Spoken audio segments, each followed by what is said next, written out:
Biomed Team knee motion sensor prototype 2. This prototype has the same physical setup, but with an SD card integration and an integration of BLE streaming.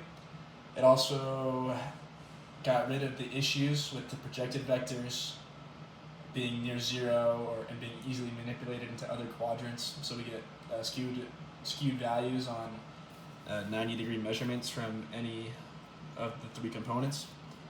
It has the same premise where we have flexion, rotation, and tilt.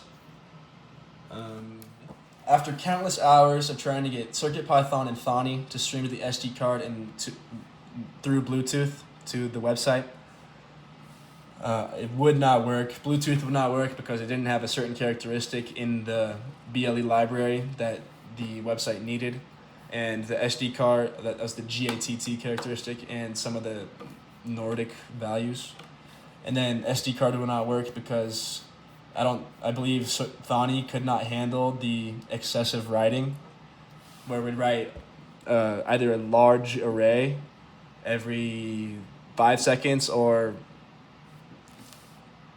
writing one sample every 1/10 of a second. It would time out and it would not work. So I had Claude convert that CircuitPython file into an Arduino C file, which has the same skeleton, initializing libraries and pins and these Bluetooth characteristics that we need. Booleans for the loop, so we know when to calibrate and when to start streaming. The axes for rotations, SD batch sample limit, and then just the array that we use to write to the SD files. SD initialization, SD file initialization, and creating a new file every time we have a new session. Flushing the SD so that we don't lose any samples between the array being deleted and written to in such small increments. Just for the IMUs, making sure that we get all the samples per period or per time, per 100 hertz, 10 hertz, whatever I wrote down. And then just the quaternion math that we've already gone over. And then to get rid of the projected vectors, I added a twist angle, which doesn't take the vectors, but it takes the relationship between the mounted IMU's axes and the second IMU. So it will take the angle between how the second IMU rotates around the initial IMU's axes. And then for an app-like website, I wrote this connection function, or this connect function, where we just make sure that the device is connected and starts sending data, which I got to work, but the visuals weren't great. Like it was just text and it didn't look pretty. So I asked AI to expand the website, and it added a bunch of titles, some buttons, and a graph. I didn't even ask it to add a graph, but I added a graph, and it makes the data very easy to read. And just to get an idea for how this system works, the website will search for the component, which is labeled IMU knee,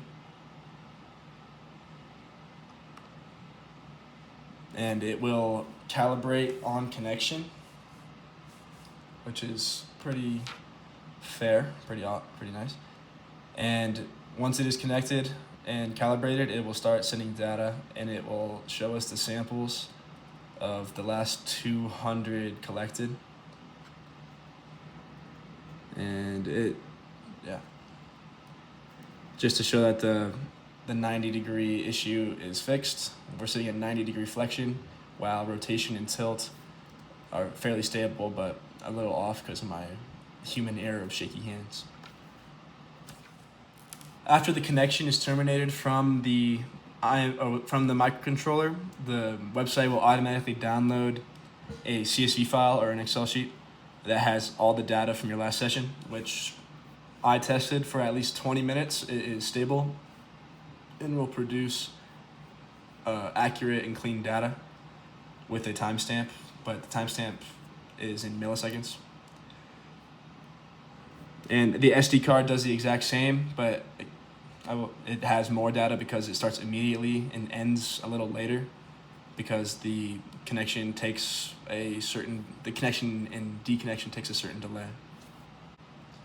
One issue that is still prominent, or that we just came across with the new twist angle instead of the projected angle, is that instead of 90 degrees, when a characteristic reaches 180 degrees, which is not physically possible on a leg unless your leg is broken, the other two will jump to values, which is a problem with the quaternion calculations. It takes one of the components that is used in the calculation and turns it to 0 when the initial condition is inverted.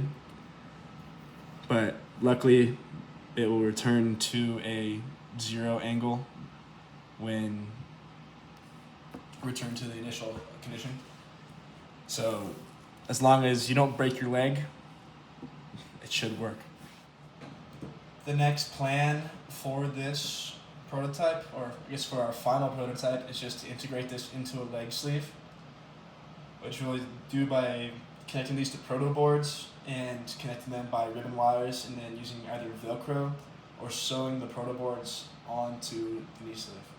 And then we will test the same conditions from there: the rotation, the tilt, and the flexion edge cases, and just regular functioning.